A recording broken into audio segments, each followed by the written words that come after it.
Have you ever noticed how positive actions tend to produce positive outcomes, while negative actions lead to unfavorable results? That, my friends, is the essence of the law of cause and effect.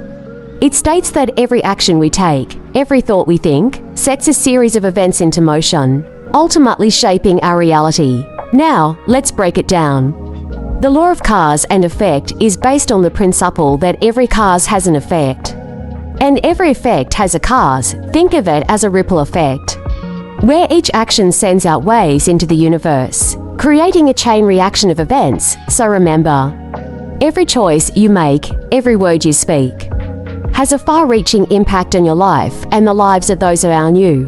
And it doesn't stop there.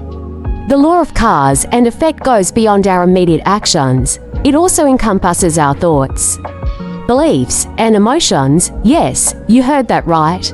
Your mindset and your energy play a crucial role in shaping the outcomes you attract. So, it's essential to cultivate positive thoughts and align our intentions with what we truly desire.